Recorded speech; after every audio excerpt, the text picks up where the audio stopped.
Hi guys, I'm Oscar from Chi Chi Collectibles here, and today we're going to be kicking off the channel with a Flesh and Blood Blitz tier list.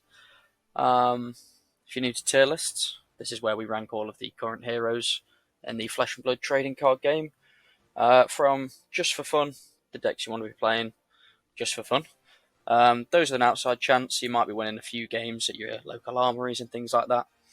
The contenders, those who make up the bread and butter of the game, you'll see quite a few of these. They're quite common decks. You stand a chance of placing at tournaments with these, but they're probably not your best bet. The challengers, these are the decks you'll most likely see in your top 8. These will make up probably the most of the top 8. And then the current meta, which is the top 1 to 3 decks that are currently running the Blitz meta, and probably your best bet of winning a Skirmish or an Armory. So before we get started, we've left our website link in the description below, as well as our card market. So if you're after any Flesh and Blood products, sealed, singles, we've got it all. Feel free to drop us a message on YouTube or on our socials, and we'll be happy to help you with anything. So yeah, let's get right into it. So first we're starting off with Kaino. Until Everfest was the only wizard. Kaino's always been a very strong choice in Blitz. Not so much in CC, but as we saw with the Italian nationals, placed first. There's definitely room for Kaino in both formats, but I think Kaino's definitely solidly in the challengers list and always has been. His ability to play at instant speed on your opponent's turn and output massive damage with cards like Blazing Aether, Lessening Lava, Fork Lightning. There's you can easily one turn kill with Kaino. Now with the addition of Aether Wildfire as well, he's just even stronger. Even in that sense, he is a little bit of a glass cannon. I tend to find that if Kaino doesn't win on turn 1 or turn 2, he might struggle, but nonetheless, you will see a lot of Kainos, and that's because of how good he is. Dash. I think Dash in Blitz goes in the contender spot for me. Until recently, I think Dash has lacked a bit of consistency in Blitz. The only sort of Dash deck that works in Blitz so far has been Boost Dash, where you just keep playing out cards and go again and get as many cards out as you can.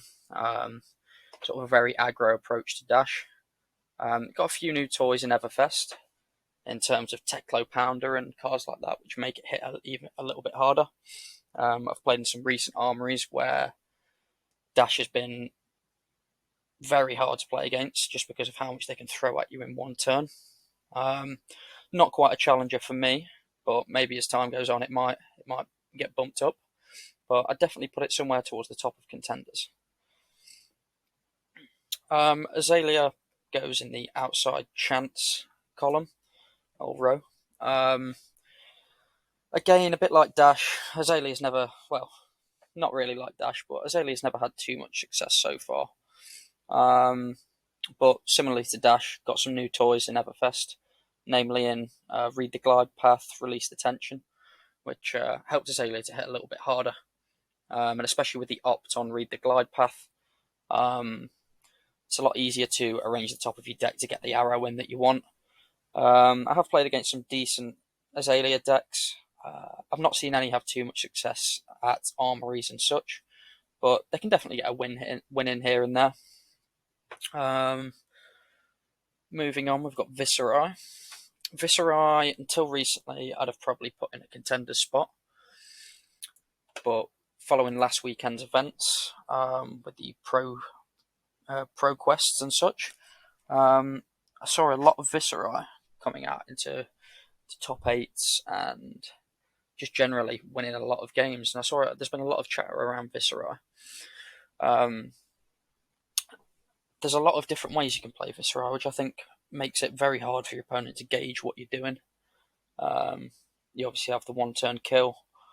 You have a sort of mid-range, and I think the Revel in Runeblood has made it a lot easier, along with Swarming Gloomveil, to get some very explosive turns off very quickly, which has put Viscera up to the challenges for me. I think it's definitely one to watch. I think there's a lot of potential for Viscera, and as some people have said in the past, he's got a very high skill ceiling, and I think there's very few people who are yet to reach that. So it's going to be interesting to see what happens with Viscera in Blitz and in CC. Kaisa is the first one in the current meta list for me.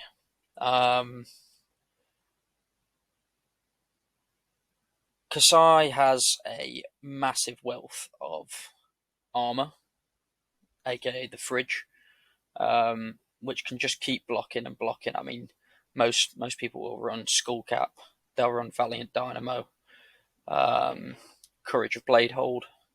So already there you've got 3 pieces of armor which block for 3, 2, and 1, with the 1 refreshing on Valiant Dynamo. But not only that, in Everfest she got Blood on her hands, which allows for all of the copper to be that she was creating to be used in a very, very efficient way, along with cash-ins, essentially giving you more and more draw power. Kaisa is a very hard wall to break down, considering she can block so consistently, and has a lot of useful tools. In terms of warrior, I mean, they can keep swinging. I've seen people pull off blitz turns with 14, 15 damage or more with Kaisa, and there's not a lot you can do about that with a single, even with a 4-card hand. So yeah, Kaisa is, for me, the one to beat at the minute. First in the just for fun, it's Kavdeen. A player at my local armory actually plays Kavdeen fairly regularly. He seems to have fun playing it. He's a very, very good player. I know he's one of the top players in the UK. And to be honest, it's quite fun to play against, and I've seen him have mixed success with it. But I think the point to make with all of these decks is a lot of their success relies on the player piloting them. You could have a very good Dash Azalea player that could swamp out a competition at a skirmish. But if you're relatively new to the game, or you're new to the deck and you're playing Kaisa, you might only win a few games.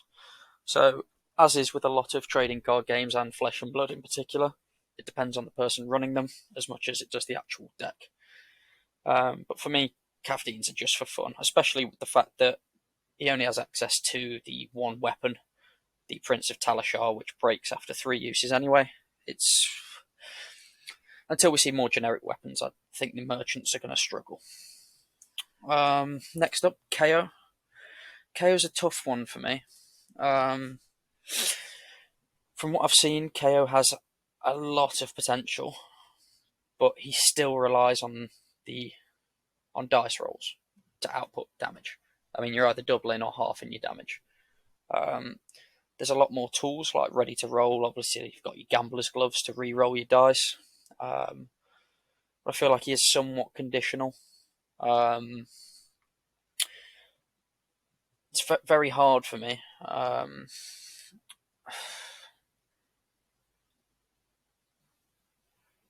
I think I'm going to put him at the challenges for now, but I think he's going to be towards the bottom of the challenges.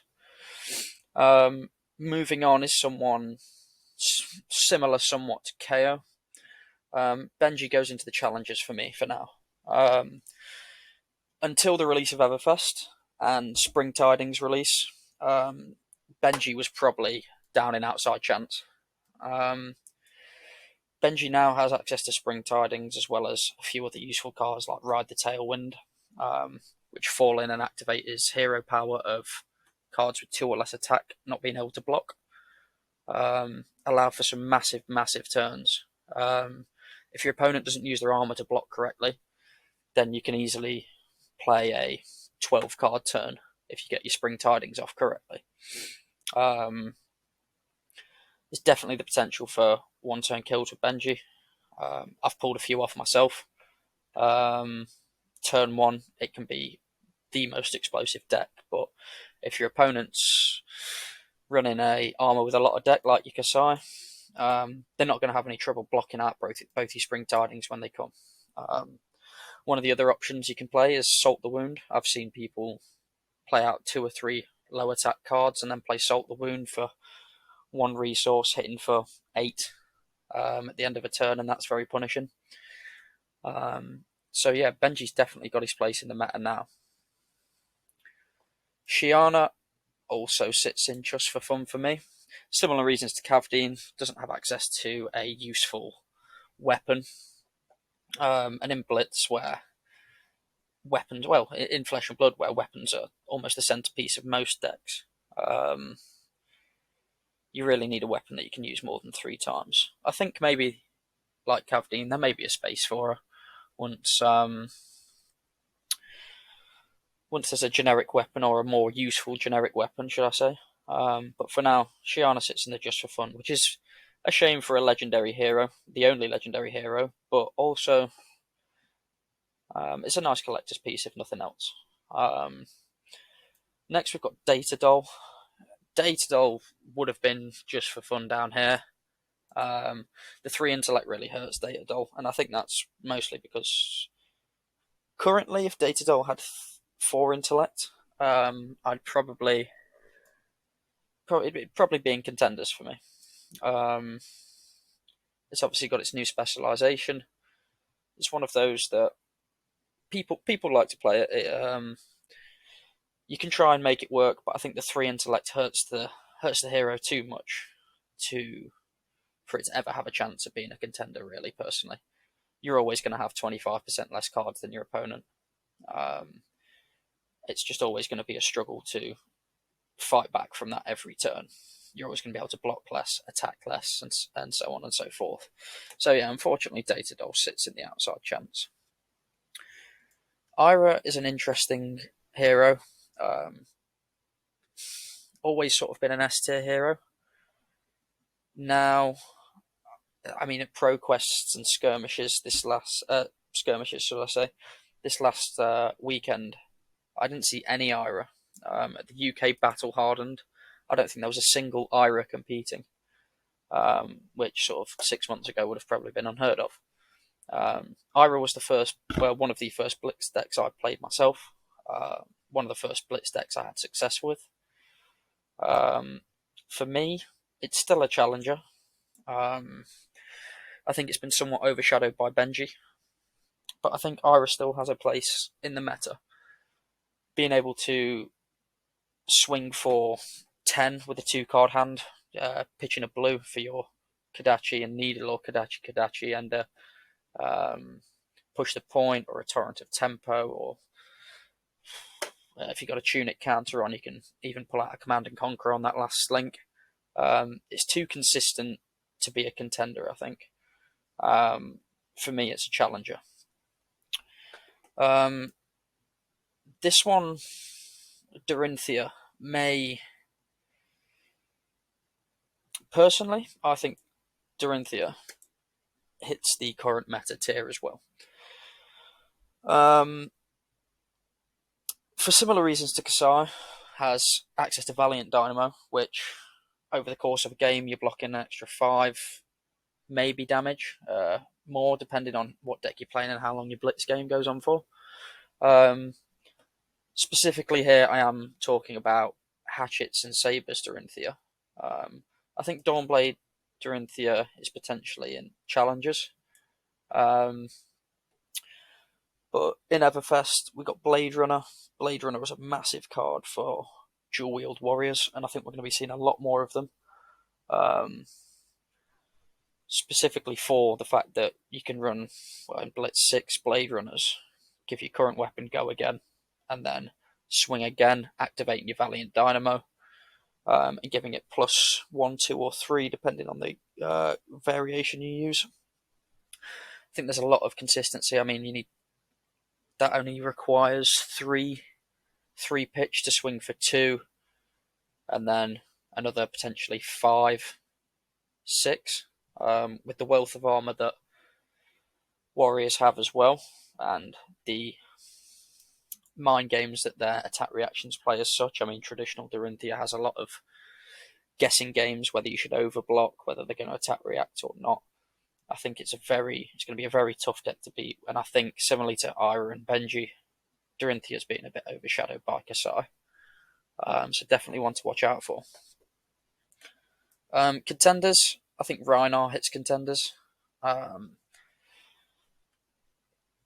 is a very, when piloted correctly, is a very tricky deck to play against. The Intimidate means, depending on what deck you're playing, if you play in a card that doesn't block very, deck that doesn't block very well anyway, you're going to struggle against Rhino.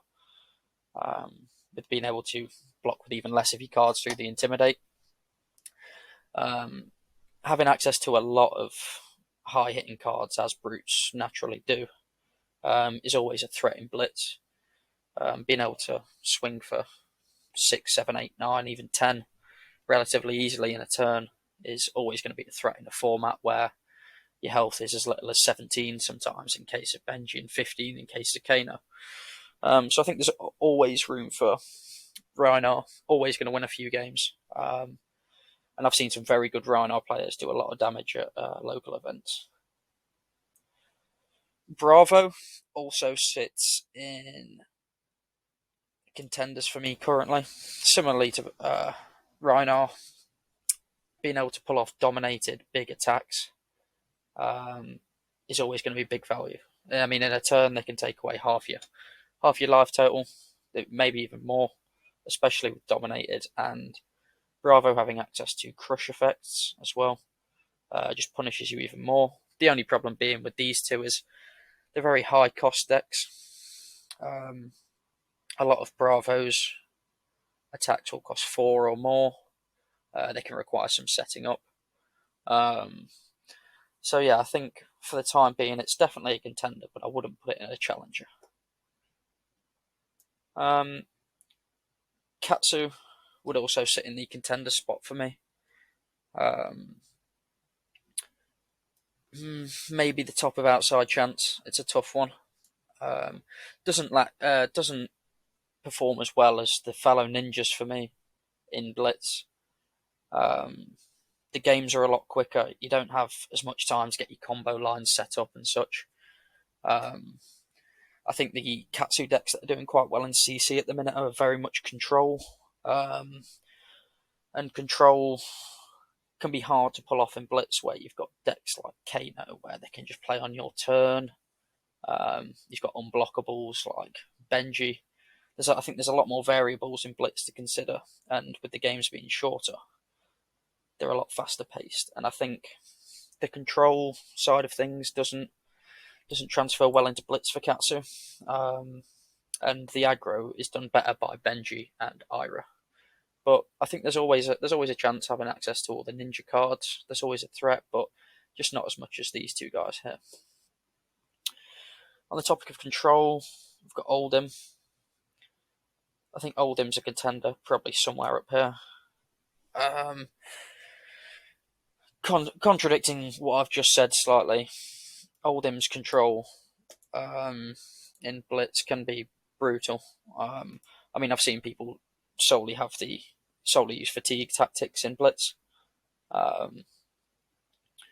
especially with the introduction of Stalagmite. I think that's yet to be explored fully in Blitz, being able to block twice and give out 2 frostbite tokens. In addition to the use of Crown of Seeds, as it does in CC, to mill your deck and recycle your hand and keep things moving to find the cards that you need. I mean, at the end of the day, Oldham's always going to swing for 4 with a frostbite token, and I think that's the danger that he gives that Katsu doesn't.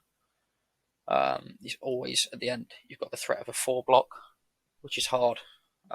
Just gets over the 3 block barrier that most cards have. Yeah, Oldham's a tricky one for sure.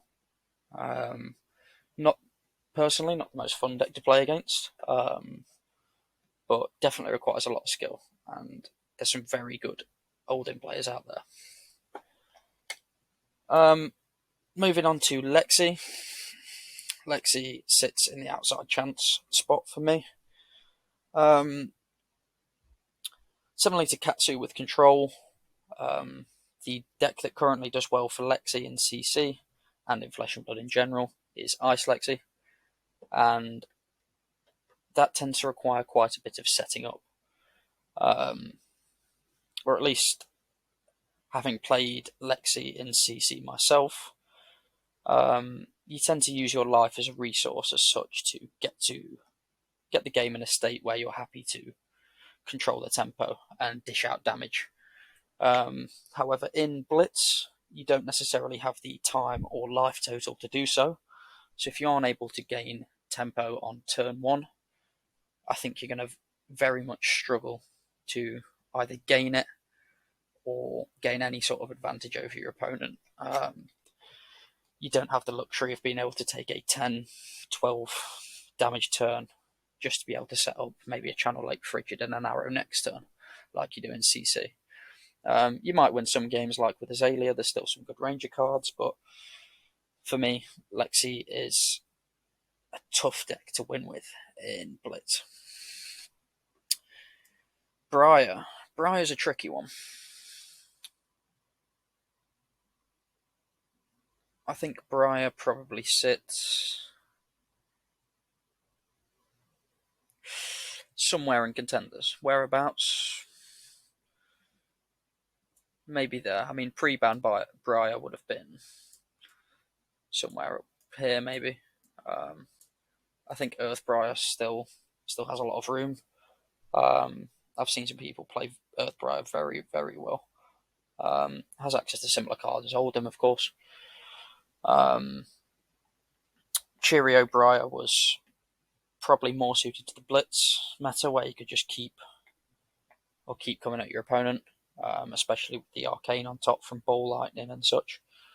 However, I think a lot of people have moved away from Briar. It's, I think, similarly to what happened with Chain when Chain got the Seeds of Agony ban, and now Chain's coming back around to where people are realising that Chain's still a very good hero.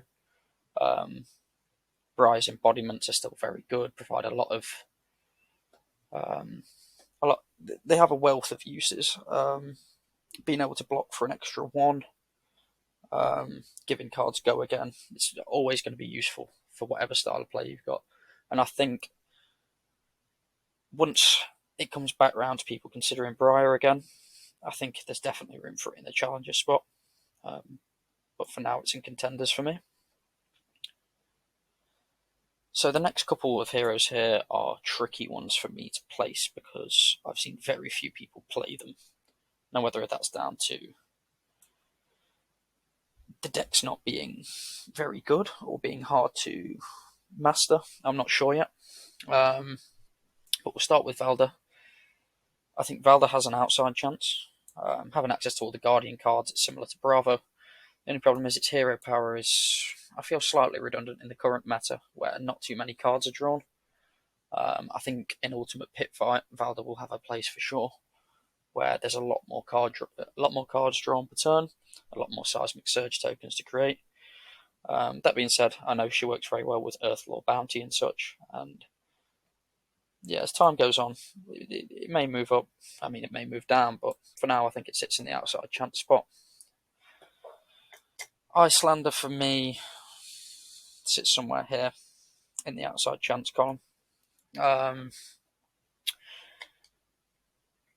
It doesn't. The Icelander deck doesn't have the same speed and sort of ferocity that Kaino does. Kaino's going to come at you out the gates. He's going to play on your turn and such. Icelander struggles to do that a little bit more. Not having sort of the access to the top deck instants and such, and being able to sort of craft what you're going to play on the fly. That's not Icelander's game. It is similarly to slightly more controlled deck, I'd say, similar to Oldham and Katsu. I think for now it sits down here. As I said, there's not been, from what I've seen, too much exploration of Icelander. I saw people playing it when it first came out, but since then, there's not been too much exploration of her sort of capabilities, if you like. Prism in CC is, all the way up here. But I think Prism, especially the aura builds, require a lot of setting up. You need to be able to get multiple auras out on the field. You need to be able to get your spectral shield set up, which isn't always possible in such a short game. I mean, we're talking a lot of Blitz games last 3-4 turns, maybe. Depending on what decks are being played, of course. But in a format that quick, Prism doesn't have time to set up properly. Herald Prism hasn't been as popular recently, I don't think. But I think it's in contenders because it still has a decent chance, especially with Heralds, of being a thorn in the side of some of these bigger decks. I mean, you've still got your Phantasmal Footsteps and such, which are still very useful in a format like Blitz. And I've been caused a lot of problems by Prism players in Blitz. But for now, I think it's more suited to CC in general. Bolton.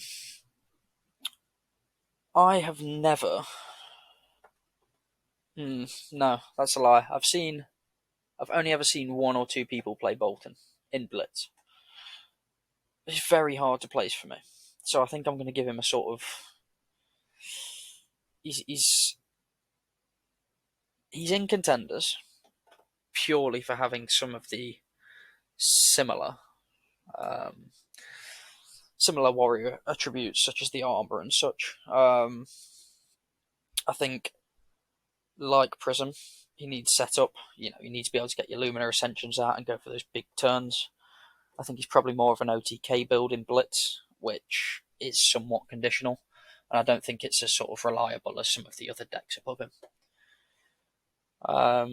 Chain is in the challenges for me. Now, as I mentioned earlier, Chain sort of come back round to be a challenger again. I think a lot of people dismissed him after the Seeds of Agony ban. But with the addition of Rosetta Thorn and his hero power, allowing you to give go again to any card that you want, or any attack action card you want,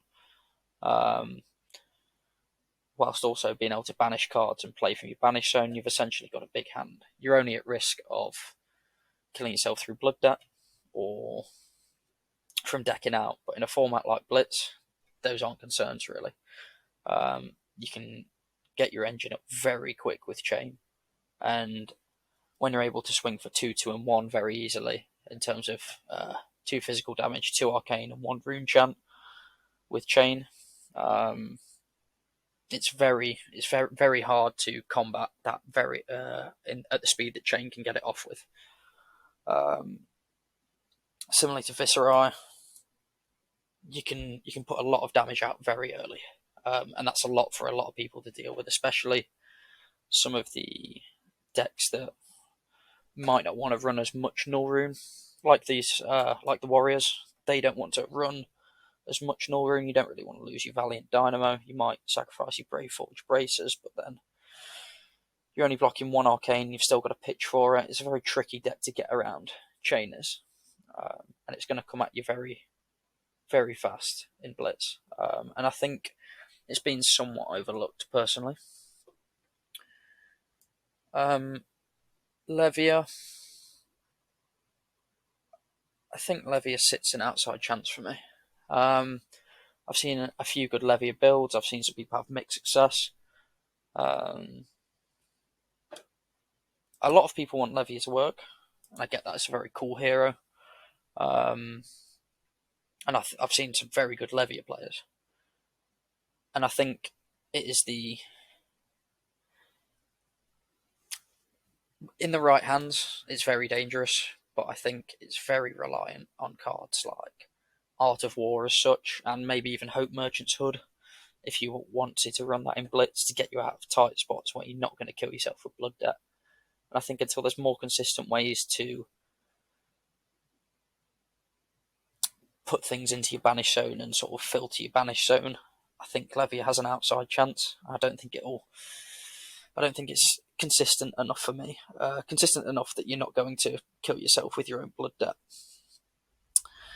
So, there is my Flesh and Blood Blitz meta tier list. Thank you for watching, and please drop a like and subscribe. As mentioned earlier, our website link is in the description, as well as our card market. We have Pokemon, we have Flesh and Blood, we have some other Japanese collectibles, so please come along and check us out, and if you've got any questions, drop us a message. Thanks for watching, bye.